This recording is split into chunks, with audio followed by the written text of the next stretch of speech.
What's up, YouTube? It's your boy King Tyson. I'm back. Before we get to it, make sure you like and subscribe. Make sure you always watch the full video. Dad loses his job, so he wipes out. Whoa, bro! I've seen this type of situation happen before. It was a rich guy.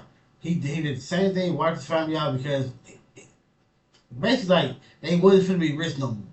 It's like, bro, you could have easily just lived a regular life. Like, but I understand like being on a hiatus and they had to come down live a regular life. No, that's a big toll, but it ain't worth wiping people out though. The intention is to first why marry, have children, then no, it's not right, it's wrong on my part.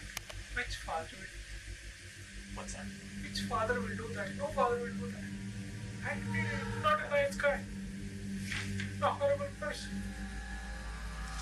Sunday, October 13th, 2019, Roseville, California. A family that seemed to have reached stability in the United States suddenly disappeared from view. Behind the closed windows of an apartment on Junction Boulevard, something began to unfold in silence. Isolated arguments, mounting debts, and a father increasingly withdrawn into himself. No one in the community suspected it, but within days, that apparent normalcy would turn into the beginning of one of the most disturbing family crimes in Northern California's recent history. What could have happened inside that apartment for a few days of silence to reveal a crime capable of shaking all of California? I'm Tyler, and this is your daily dose of crime. Why do you have a seat right here? Oh, I'm sorry. I know. That's all right. No big deal. So, obviously, you've been here for a while and been in a jail cell, so I want to read your rights, okay? Okay. You have the right to remain silent. Do you understand? Anything you say may be used against you in court. Do you understand?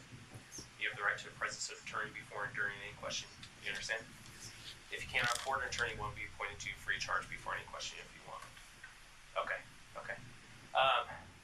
So, obviously, it's been kind of a rough day. I just kind of want to find out, obviously, what led you up to this point and kind of what happened. I was with him the whole day after I strangulated. Thought of many options. Even I thought of strangulating myself. I put them in so much pain. I deserve a lot more punishment. Years. And that's when you decided to come in here? Yes. Like, I don't get how people can do that, bro. Like they didn't. However you felt, they didn't feel the same way, bro. White, that's crazy. That's crazy. I'd driven by this place. I'd gone to the park there with my son yesterday to get some water.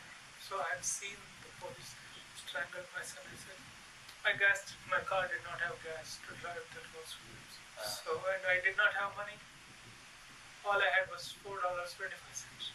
I don't want death penalty. No, that is easy. It sounds like you feel bad for... I feel miserable for putting them forward. But I deserve the worst. Strangulating myself is easy. No, I don't deserve easy. Yeah. I want my brother to come and take the bodies and cremate them. But I don't want to meet anybody. No visitors, no lawyers. I'm admitting whatever mistakes I have. I don't want a lawyer. I want punishment. I don't want to meet my brother. You don't want to meet your brother? I don't want to meet anybody. Let him come, take the bodies and cremate them. Monday, October 4th. That's wow, bro. I like the full confession. I don't want the easy way out. That I can respect that, but you didn't have it in your family, bro, or your son, whoever he did this to. It said entire family, but he only talking about his son that he was with him, that he strangled him, and he was with him the entire day. So he's talking about his son. He didn't deserve for you to do this. You lost a job, bro. You could have got another one.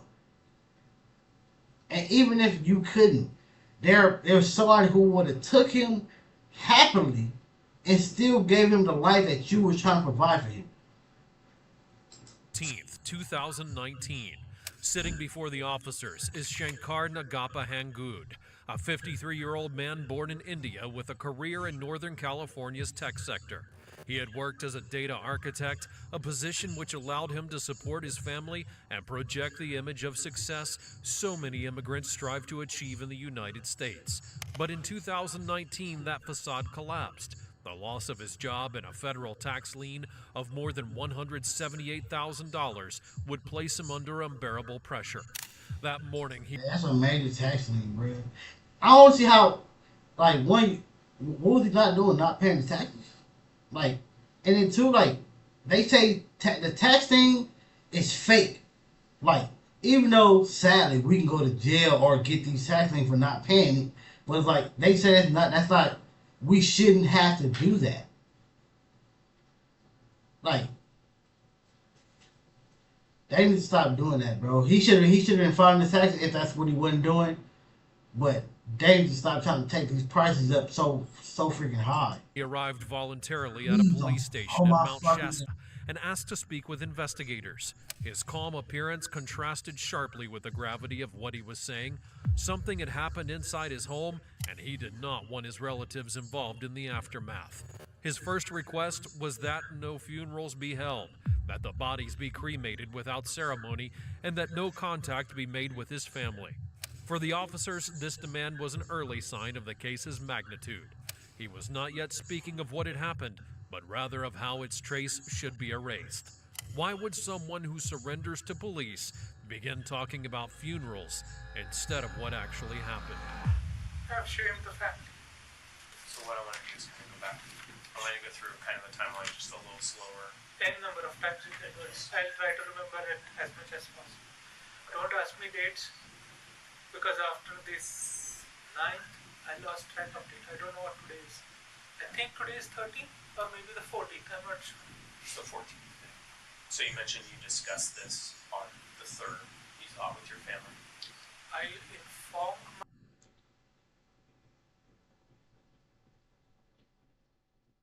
Y'all let me know, is this remorse or acceptance? Remorse? Y'all let me know. Acceptance. Remorse? My kids are the 29th. Okay. The 29th that you were planning on. On 29th, I said, you know what? I do not have not found a job. My plan is to end our lives. So I gave them an option to brood it over, whether they want to die with us or whether they want to live by themselves. My daughter wanted to, but I knew she didn't stand a chance. That's, whoa, he asked him? I don't think your son said he want to go with you, bruh. I don't think he said that. Even if you asked him and he said, yeah, Dad, I want to go with you, you more likely didn't say, this is not a game, we're not coming back, we will be gone. And even if you did say all that, he more than likely was at an age where he didn't understand the consequence of what was surely going to happen. So your daughter was... My daughter and my youngest son were apprehensive because they were full of life. Yeah. She was working in Gap Kids. She was studying in Wood Creek Elementary. Not elementary, Wood Creek High. She was getting A's. All A's this year. Don't be nice to me. I'm not a nice guy. So, nigga, she wasn't, bro. I don't get it. I don't get it, bro. Like, if you feel like, oh, I'm old and I can't get another job, bro. Like, I don't know. Me personally, like, look, mind you, we have different values. Therefore, the way he taking it is different from what I would take it. Cause me, if I have a family, I have a living this great life. I somehow got us into a major hole. I can't get us up out of it. The hole is mine. The hole is in my name, not my wife's, not my kids. Son, daughter, baby, wife, honey, whatever. I gotta go. I gotta leave, and then y'all gotta go back either back with family or you got like something, bruh. Whatever. It's so many different options than unaliving them for the thing that you just did. You put yourself in a hole You put yourself and your family in the hole. But again, the debt is in your name, not your wife's. Honey, you gotta get a job. Like, honey, you gotta get a job.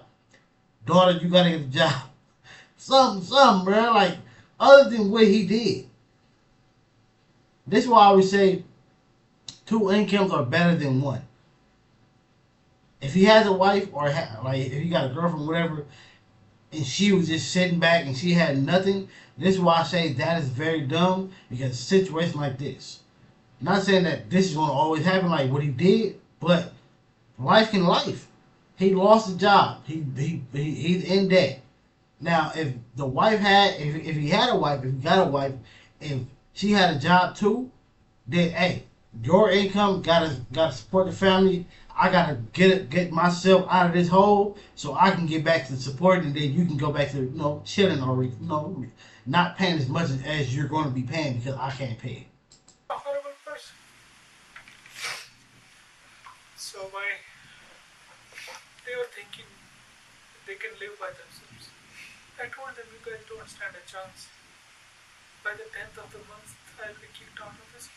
It's not a nice time of the year to be on the streets. He said you guys don't stand a chance. Bro, so because you messed up, one is, he 53, 50 whatever, it's still, you probably just can't go for the high come that you're going for. You probably have to come down a little bit. You're still in tech. We just can't go to them jobs that you're trying to reach for because they're not hiring you. Go to the other ones. Somebody is going to hire you. Or even if you can't do that, you might have to go to a different field. Drop your pride. Like, Begging for food. You mentioned that your two youngest were apprehensive about it. Yes. How did your oldest feel about that? My oldest was thinking. He didn't talk to us. He tried to do research. He told me that day before yesterday. He did research on Craigslist saying that how much does it cost for him to live by himself? How much does it cost for him to pay for insurance for his car? How was he doing research? Is that, With a laptop. He has got a laptop. Where is that? It's at home. At home. At home. Have you gone home? Yeah. Have you not seen the laptop? Well, we've been driving, so I haven't been there. I know some other officers are there. Let me tell you. The master bedroom is where my wife used to sleep. The barricade part was still there. If you ever remove the body, you have to take the barricade away. Why did she have a barricade? She was in pain, so we would hardly talk. She would hardly come downstairs. Only about a month and a half. well, can't say the wife part. She was doing bad. Her health must have been messed up. He said his oldest child was doing research about how the price of living. I was doing that. Like, I wasn't like looking it up, but bro, I was like, bro, how am I gonna be able to afford these things? And then you make a way. You make a way, bro. Like, you might have to sacrifice doing certain things. You can't go out all the time. You can't take these trips. Again, you can't live in these certain places because you can't afford it. You gotta come down some until you can get back up.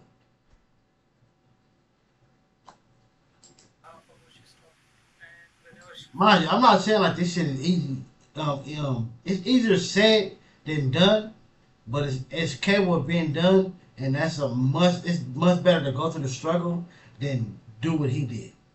Went hungry, she was to ask my daughter. So my interaction with my wife was almost negligible. In the other bedroom, I used to sleep with my little son. And downstairs on the sofa, my daughter and my son used to sleep. It was not the best of arrangements. I told my wife, now once again, in that other bedroom, my laptop. That's the second bedroom upstairs. Court records reveal that one of Shankar's sons had been accepted to Yale, an academic achievement which represented the culmination of years of effort and expectation. But that very milestone underscored the growing tension. While his son looked toward a promising future, the father had lost his job and faced a crushing tax lien that threatened to pull them all down. Inside the Roseville apartment, daily life reflected that imbalance. The mother kept to her bedroom, distant from the rest, while the children were divided across separate floors of the home. What may have seemed like an ordinary household routine was in reality the expression of a deepening isolation that grew silently each and every day. That contrast between a son with a future and a father in freefall, was it enough to trigger what he would soon reveal in detail inside the interrogation room? And he did research, figure out how much does it cost. If I had to just get Aero as a Cadillac dealership or some dealership he was working while he was studying in. Oh, he was trying to get it. He got it. Oh, he did get it. If you check his phone, you will see the messages. So he said, Dad, with what I've worked, he was. I will not be able to. But the other two little ones, they did not know. And my little one, he didn't have a clue that he was in 8th grade and never came home and studied at home. He said, No, Dad, I can survive. I'm good at studies, Dad. I want to finish this. They all agreed. My two kids convinced my little one. Conversations in motion. It's an IT company from India called Tata Consultancy Services. So he convinced the older child that they convinced the little ones? Okay. He lives in India. He is based out of India, Okay. but I don't know where he is living. Okay. hn.com. Yes, And then what's the phone number for your home in India? And who would answer that phone? it would either be my sister or my sister-in-law. So you said, I think you said it wasn't until the 6th that your wife really started talking to you? Second, that she was not talking to me, but she was still she had a lot of animosity and anger. We had a lot of misunderstanding. Why was she angry at you? Basically, it all started off way back in 2012. Okay. Is when my depression started off and their non-acceptance of my wife. She did not like the way they treated me. And that anger, by that time I had already left all my relationships. I had stopped talking to my mother at that point. But she did not like it. You're like your brother when you do this. You're like your sister-in-law when you do this. I stopped everything. Talking to people, making friends, listening to me. I said, if I make my wife happy, but that anger turned around on me and she started yelling and screaming at me. She was angry. That kind of, when I was depressed, I didn't know what I did. So she felt that I was trying to listen to my family. I tried to patch up over a period of time, so we had our ups and downs. So you were arguing a lot from 2011 on to... No, our argument started from the second day of our marriage, not something new. But I tried my level best to improve it. She thought of her way of improving it. I thought my way was better. Here we are. She's dead. I'm alive. She's dead in what? I'm alive. So let's go back. He smiled with that shit. That's crazy. We kind of got off topic a little bit. We were talking about on the 6th, I believe. It was finally decided that you were going to kill her. I was going to help her in her hacking process. Oh, okay. She wanted to. Okay. Yes, me killing is the right one. And how did that happen? I think you mentioned she tied the noose or the rope. See, what happened was on 6th, we all had nice dinner. We went to bed. And it was just nice dinner at home. No, Or you usually go out I went out and bought food in Roseville. in Roseville. So you just brought it home, But and then you had a nice dinner.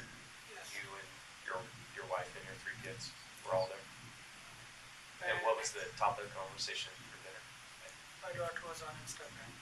My son on the eldest one on saying, Dad, now that I'm going to die, I have been saving money. I want to buy that and play that game and win that game is what he said. He bought it. I did not. Okay, your son. Your oldest son, Bob. My oldest son bought it. And they were playing the game. At that point in time, my wife was going through my WhatsApp conversations with my brother and my other family members to see if I was cheating on her. Was I listening to them? Was I doing something wrong against her? She never believed me. She never trusted me. So she was going through, or she spent the whole night going through my WhatsApp conversations with my family. It was not a conversation to be very fair. Because my family members sending photographs, wishing me for some festival, birthday, things like that, asking questions. I was everybody. They would probably have 100 posts. And, so she went through that and she felt kind of happy seeing that. Made her feel happy that I didn't do anything wrong for her. I never intended to do. I never wished bad for anybody. Ever. Even when the officer here was sneezing, I wished him, bless you, fine. I never wished bad. That environment, marked by financial ruin and the erosion of authority, also became the setting where the first fatal decisions took shape. According to the investigation, the early days of October were decisive. It was then that domestic tension ceased to be only verbal and turned into irreversible acts inside the Roseville apartment. What at first sounded like the story of family conflicts became the confession of a series of killings he had carried out himself. How could a man with education, a professional career, and children academically on the rise turn his own home into a crime scene? So after that, I think he had too much pride, bro. He just felt he probably was thinking like, because I can't do this, you guys are not gonna be able to take care of yourself. When mind you, y'all in a what sound like apartment that's like that y'all growing out of anyway. So you was gonna have to either change something was gonna have to change anyway. New apartment, somebody else gonna have to get a job, like. there was hardly any conversation. You went into the morning, you went to bed. For my son, Varun said he needed some time. I think he before we needed left. some time. The chairs and stools that I have in my house is not enough to the garage. What were you going to tie the rope in the garage for Varun? Garage opener. Okay. The garage door opener that opens the big door. So the controller for Yeah. that is there, right? It is in the center. Yeah. Put that. You were going to try that. Okay. But you realized that wasn't going to support his weight. No, I did not realize that. Okay. Oh, you actually tried to do it, right? I never realized that. So, but it was at a height, and the chair was too short for that. Okay. So I told her, no, we need to go with ladder. Okay. Try that. Make sure it's not too hot. I think it just feels warm. Who was mentioning a blanket? Did that blanket by any chance? Probably not. Thank you, sir. That was good. Good. A little better. So you were going to get a ladder. So we went to What on? Fairway. first comes the lowest, then comes the Home Depot. Okay. So check the prices. So you bought a ladder from Home Depot. What a left from Home Depot. And that would be on the 8th. Nine. Oh, that was the next day. Okay. Where'd you guys sleep that night? Upstairs. When I was sleeping, I was like, my thoughts are. Were you writing during that time? Yes, I was updating that chronicles I was mentioning to you. And I wrote an email to my brother too. If you open the laptop, you will see that email. You didn't send it though. I did not send it. Because the plan was to send it after we all died. Okay. Or after the kids died and just before me hanging myself. So that did not happen. And in the meantime, as non-payment, Xfinity cancelled my internet connection, so that also went away. So what time did you go to Home Depot and Lowe's? And then you bought that ladder? What kind of ladder is it? Like the A-frame? Like the ones that... No, not those big, huge, cumbersome ones. No, those are Like a step stool? kind of a large steps. Okay. Which can, Like a smaller ladder, large step stool. I look for those huge ladders or like, I would like to back trace myself. Let's start. It's night. Subsequent findings confirmed that between October 7th and October 13th, 2019, the Roseville apartment ceased to be a home and became the site of multiple murders. First his wife, then his children, each crime committed on different days but under the same. Go ahead.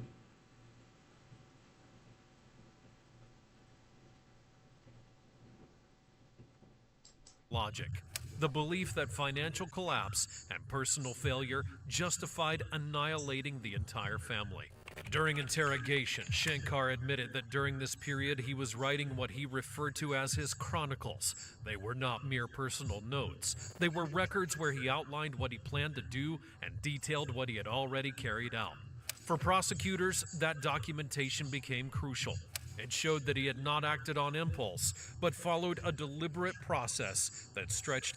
Yeah, he for sure did that because this was planning. It was planning because this is days. This ain't like you did this in one day, one night, and then you did all that while you still here. Out for over nearly a week. But what kind of mind records each step of a crime as though it were part of an inevitable routine?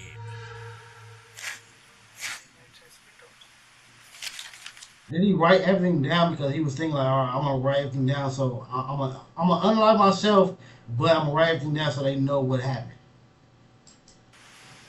Yeah, I have spent 5 nights outside. So I was just Yesterday, gonna ask you, yesterday morning is when I strangled her. yesterday. 13th morning around 10:30 is when I strangled her. So that puts us on the 9th. 9th morning, You ended in Oroville that night. no, 9th morning is when I put the noose around the roots Okay. in the garage. And I put the chair. And that was morning after you went to Lowe's. I don't know whether I Or went to Lowe's on 9th or on 8th Okay. afternoon itself. I think so. It was the 8th afternoon. Okay. Okay, And then the 9th is when. 9th is when I did that, and the rope snapped. Then What I said, happened? I gave up. I said, no, I'm doing injustice to myself. What This happened? is wrong. No, it is so easy. Put through them how many years? My wife got married in 97. 22 years she has suffered. For some reason or the other, all my children are suffering. No, I deserve worse. Sorry. Nah, bro, they was not suffering, bro. The 2 kids, they were too small. The other one was grown, finna go to a great school. They was not suffering, bro. You in your mental state was suffering, and again, bro, like you could have left them. This is how you did in this moment. You sent them up to heaven. You're still here. You could have left them, bro. Hey, wife, kids, I messed up. I can't do this. I must rather respect that or accept that than this. It's not that easy. It's not that simple. If I die, no. I could have ran away. Could have left the car, gone somewhere. I did not do any of that. I said, no, I will not come back right next to the police station. So you drove here and then. I drove just parked next. You see the car? Yeah, I saw it. I parked it right there, walked in, and told the lady, and she had a shock of her life when she saw me say goodbye. Because Do you feel bad about killing your wife and your kids? I do feel bad. It's like saying, why do you marry when you want to kill them? If the intention is to kill a person, why marry, have children, then kill? No, it's not right. It's wrong on my part. I fought with my wife to have children. She was saying, let's plan it better, let's do it this way, let's do it that. I said, no, I want to have children. And see what I did. The boy fell down from the garage. What did I do finally to him? The same thing I did it in the car. I strangled him. Hanging, strangling, it's all the same. Which father will do that? What's that? Which father will do that? No father will do that. I did it.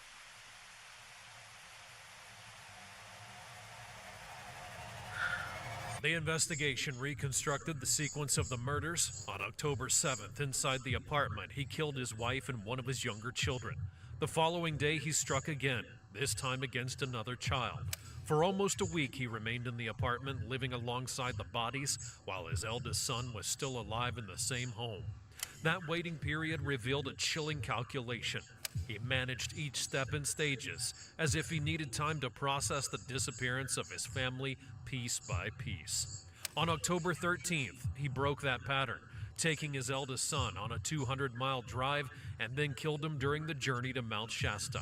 He did not hide the body or even attempt to dispose of it, but instead made it the centerpiece of his confession, surrendering to police with the corpse still in his car. When officers opened the vehicle, they discovered the body and realized they were facing a crime designed not only to be committed, but also to be discovered. Absolutely. He had gone to get the ladder. That's torture, bro. Because more than likely he knew that what his dad did, and he was probably scared to leave. Because again, like your mom, and your brother or sister, whoever they in the house, you know that, hey, where are they at? Like, hold on, like, I ain't seen them come out the room all day. So he more likely probably asking questions.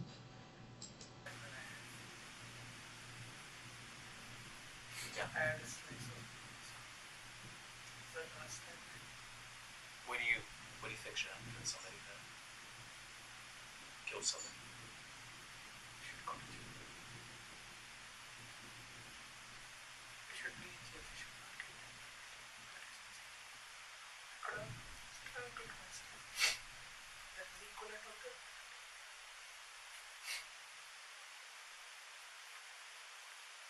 Actually, in my letter I had written saying that the punishment for murdering 4 people is death penalty, and I'm going to give it to myself. You say you looked that up? I wrote that up. Oh, you wrote that. It's there in my laptop. I mean, you seem like you're thinking very clearly through this process. Yes. Plan kind of what was going to happen. I don't know how many jobs I applied for. I don't know how many interviews I attended. Got the job. Yeah. I said no. What kind of work were you doing? I'm supposed to be data architect, specialist in managing data. You could have hopped on Twitch, Twitch, YouTube, and taught how to do that.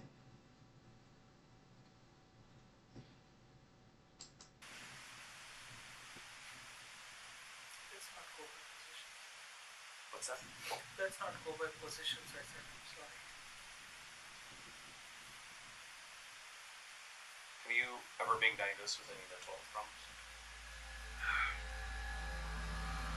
The case of Shankar Nagappa Hangood concluded in Placer County Court 2 years later.